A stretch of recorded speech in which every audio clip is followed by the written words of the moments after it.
અમરેલી જિલ્લાના વડિયા તાલુકામાં સ્થાનિક સ્વરાજ્યની ચૂંટણીને લઈ રાજકીય માહોલ ગરમાયો છે. આમ આદમી પાર્ટીના પ્રદેશ પ્રમુખ ઈશુદાન ગઢવી દ્વારા વડિયા તાલુકાના અને જિલ્લા પંચાયતના ઉમેદવારના ચૂંટણીના કાર્યાલયનું વિધિવત ઉદ્ઘાટન કરાયું હતું. મુખ્ય બજાર વિસ્તારમાં રિબિન કાપી કાર્યાલય શરૂ કર્યા બાદ ગઢવી ઢોલ નગારા સાથે ઉમેદવારો અને કાર્યકર્તાઓ પગપાળા જનસંપર્ક માટે નીકળ્યા હતા.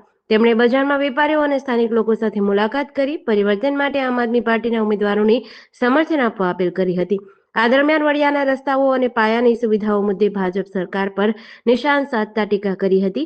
ઈશુદાન ગઢવીની અચાનક મુલાકાતના કારણે વડિયામાં ચૂંટણીનો માહોલ વધુ તેજ બન્યો છે. તમે જુઓ, ખેડૂતોના ખૂબ પ્રશ્નો છે, વડિયા શહેરના ખૂબ પ્રશ્નો છે. આજે દુનિયા છે એ ચંદ્ર અને મંગળ ઉપર પહોંચી રહી છે અને આપણે સારા રસ્તા નથી બનાવી શક્યા, ગટર વ્યવસ્થા નથી બનાવી શક્યા, પાણીની વ્યવસ્થા નથી કરી શક્યા. એટલે આ ભાજપનો અહંકાર છે. અમારે કામની જરૂર નથી, અમે એમ જ ચૂંટાઈ જશું.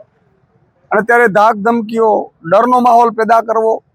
એટલે મને લાગે છે કે આજે વડિયા મુકામે હું મારા ઉમેદવારો શ્રી, આગેવાનો, કાર્યકર્તાઓને મળવા આવ્યો હતો અને ખૂબ બજારમાં પણ અમે ફર્યા છીએ. ખૂબ રિસ્પોન્સ છે, લોકોમાં એક ઉત્સાહ છે અને મને વિશ્વાસ છે કે વડિયાવાસીઓ અમારા ઉમેદવારોને જંગી બહુમતીથી જીતાડશે.